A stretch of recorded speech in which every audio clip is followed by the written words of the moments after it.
Hello everyone, today's video is going to hopefully be a pretty short and sweet video. I wanted to make this video addressing a question that I get all the time in the comments, and that is how to move from being more of an armchair occultist to practicing real magic. And for those that don't know, the term armchair occultist typically refers to someone who reads lots and lots of occult books and understands things in theory, but they haven't necessarily put it into practice yet. They're not actually getting their hands dirty and doing the rituals, doing the spells. Their understanding of the occult world is mainly theoretical and not practical. And a lot of people can get really stuck in this armchair phase because in the beginning of your practice, you're so encouraged to read lots and lots of books and really educate yourself that it can feel really daunting when it actually comes to doing your first ritual or practicing magic on a regular basis. I hear from people all the time that they have gotten to this point where they feel so overwhelmed, they don't even know where to begin when it comes to the practical side of things, or maybe they're just a little bit nervous to start, they don't want to mess up, they don't want things to backfire, etc. I do eventually have a plan to make a video about fear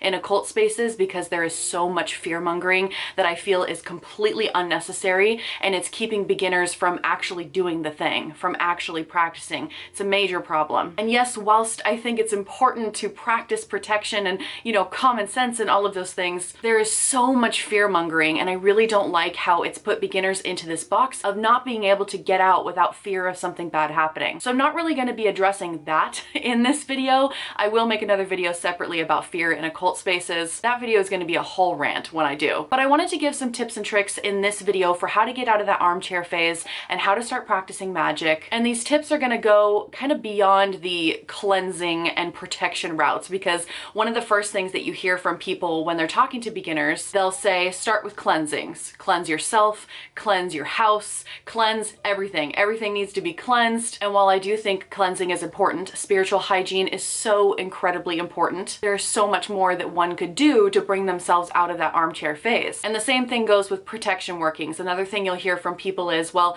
do a protection magic ritual as your very first ritual. And while I do agree with this, I think protection magic is really important for one. Also, it's just really great for beginners because there's hardly any negative consequences. It's really hard to mess up a protection ritual. Most likely the worst thing that will ever happen is it just simply doesn't work, and then you have to do it again or try something different, in which case that's no big deal. So usually the two things that are recommended to beginners is cleansings and protection magic, doing some sort of protection ritual because it's low risk. And as a beginner, if you have a fear of things backfiring or you not doing things correctly, then cleansings and protection is really going to be the best way to start. But I wanted to go further than that because there are beginners that do already do cleansings and protection magic, and they are still unable to push themselves further to really develop their magical practice. So my first suggestion is, if you don't already have a journal of some sort, you are going to need it for this exercise. So get a journal where you can write in all of your magical workings, because in my opinion, true magic happens when there is not only some sort of external transformation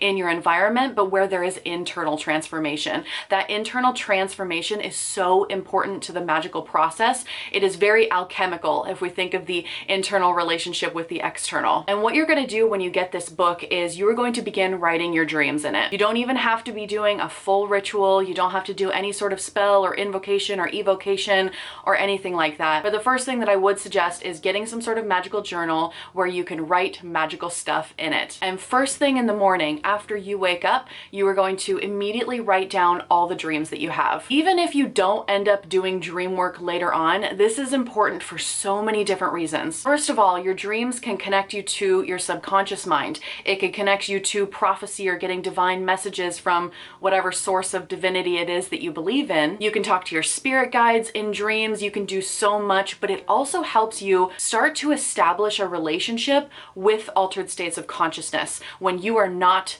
consciously, rationally awake. And I think that's so important. So developing a relationship with your dreams and writing that in a journal first thing can really help you establish that connection, work with your subconscious mind a little bit more, and then eventually maybe even receive prophetic images or messages. If you are someone who doesn't dream, or maybe you just don't remember your dreams when you wake up, I read this in a book a long time ago, and I wish I could remember which book it was that I read this in, but I really liked how they said it. Even if you don't dream, when you wake wake up for the morning, you grab your journal and you write the words, "I choose not to remember my dream." And if you use that sentence, "I choose not to remember my dream," it is signaling to your brain that this is a choice. This is a conscious choice whether you are remembering your dreams or not. So do that for a couple weeks if you need to, and then see if things change. See if you start remembering your dreams or having more dreams or more vivid dreams. But a journal isn't just for dreams. Obviously, this magical journal is where you can write all your magical workings. It can be all the books that you're reading and the things that you're learning. Again, we're trying to get out of that armchair phase, so maybe adding in some more practical things such as psychic hits.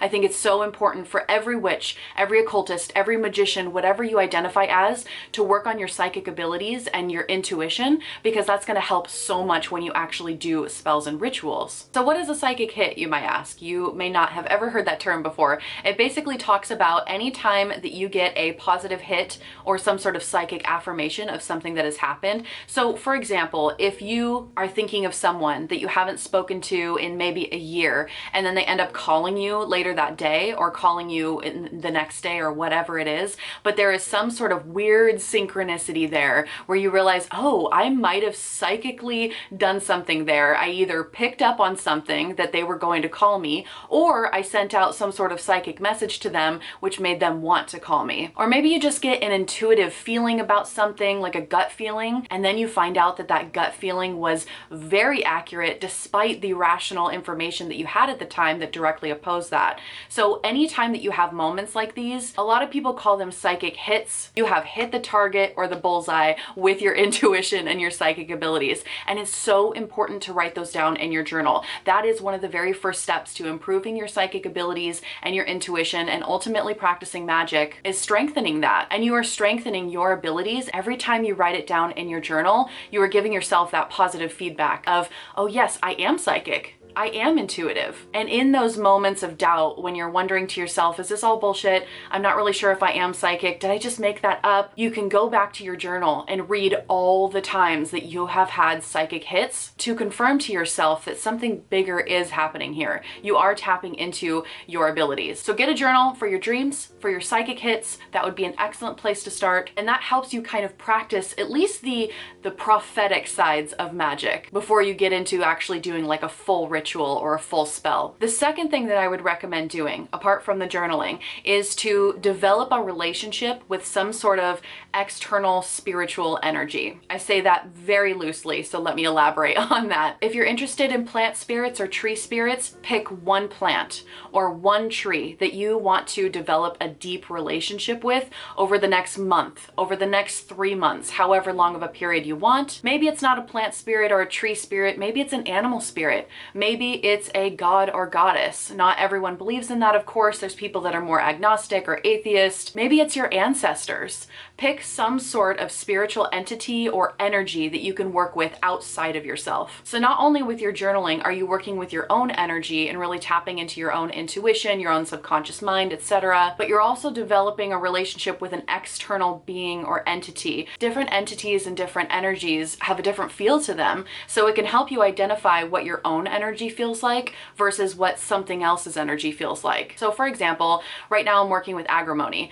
It is a plant spirit that I have decided that I want to deep dive into over the course of this next month. So I'm going to learn about it. I'm going to learn about all the different folk traditions of what they used agrimony for. I'm going to learn about where it grows and how it grows. If the plant or the tree is safe to ingest, I'm going to taste it. I'm going to make a tea out of it. I'm going to meditate with it. I'm going to burn it. I'm going to maybe take some of the leaves and put it over a charcoal disc and then meditate into the smoke to see what happens. It's basically just like a grand experiment, you know? You are taking another spiritual energy, mixing it with your own, and seeing what happens. See what sort of personal gnosis that you can gain for that. One of my biggest pet peeves is, you know those herb kits? You go on Amazon or anywhere else and there's like 50 different herbs or plant spirits in a kit for beginners.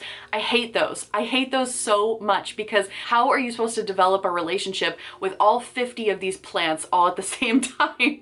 It's so important to develop your own personal relationship with the ingredients that you're using in your spells and rituals. If you're just throwing rose petals into a spell or a ritual because a book told you to, or somebody online told you to, but you have no personal relationship with that herb, flower, whatever it is, it's not going to have any personal significance for you. And in my opinion, it's not going to be as effective. I know what I said is very controversial, so take that with a grain of salt. Develop your own beliefs, of course. What I say on the internet to you as a YouTuber, please develop your own opinions, of course, and don't take what I say as full authority. And another reason why it's great to develop a relationship with some sort of external energy or spiritual being is because it's not as daunting to develop one single relationship, right? I mean, it's very daunting to sit down and try to learn 10 herbs all at once, or to connect with your entire ancestral lineage, or to learn about all these gods and goddesses at once. That's too much. Just pick one energy, one entity that you want to explore a little bit further, maybe something that piques your interest, and then work with it. Throw it in a ritual bath and lay in the water with it.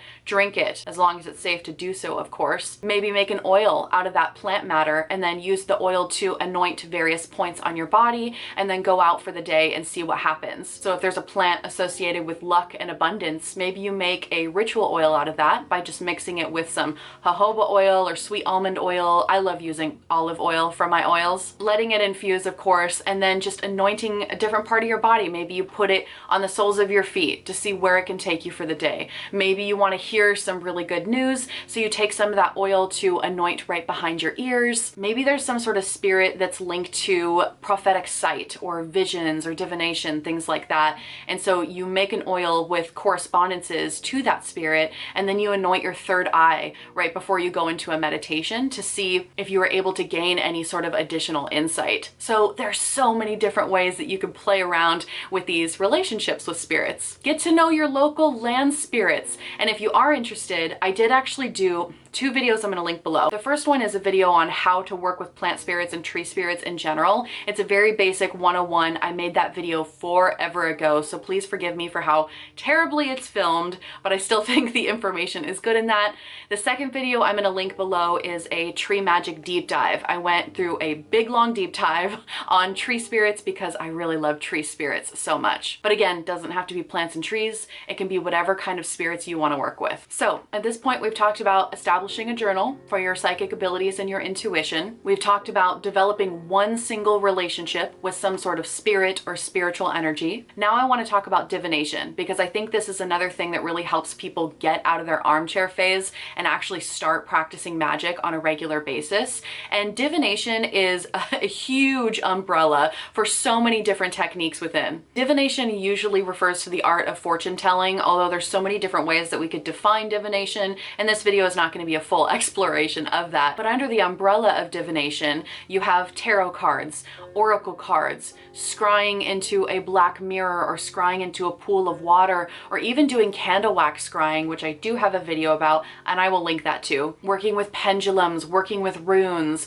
There's so many different ways of performing divination, so I encourage you to research that term if you're not familiar with it already. See if there's a divination system that really calls out to you, and attempt to learn and practice with one divination system. Again, we're keeping it super simplistic because you don't want to be feeling overwhelmed, right? If you're watching this video, you're probably already overwhelmed. As an armchair occultist, you probably read lots and lots of books. You're already overwhelmed with the amount of stuff that's out there. So get a journal, make a relationship with one spirit, and try one system of divination. So for me, I personally love tarot cards. That is my system of choice whenever I perform divination. So maybe you get a tarot deck and you just pull one card a day. In the evenings, right before you go to bed, you want to look at tomorrow and see what kind of energy the universe is going to bring, or what sort of universal guidance you can gain from doing a one card pull the night before. So you would just pull one tarot card, and there is so much, even just one tarot card, there's so much meaning that goes into every single card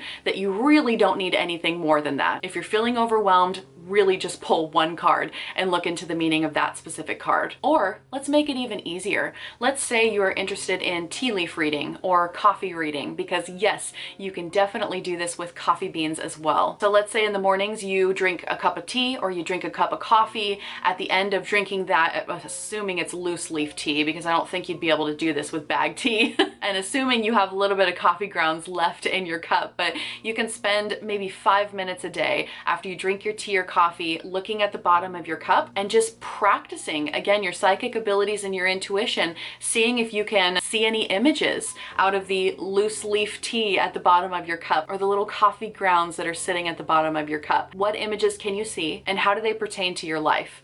You don't have to read a book on tea leaf reading to do this. You don't have to read a book on scrying with coffee grounds. This is all purely intuition. I mean, yes, if you want to deep dive into tea leaf readings, go ahead and read lots of books. But this is all about you. It's about how you perceive those images and how they link to your own subconscious mind and your own situation in life. So I hope that helps give you a place to start. I hope that this answers the question. Also, if you're interested in more like beginner tips in general, I did do a video in much more depth on tips that I think that beginner occultists should know. So I'll link that video down below. That video is not talking about the armchair phase, which is today's topic, of course. That is more just talking about tips for beginner occultists in general that are no fluff. No fluff, that actually give you the tools that you need to succeed and do real magic and be really, really effective in your magical practice. Remember, it's not just about external transformation, it's about the internal transformation as well. Thank you for watching this video. I'll see you all soon.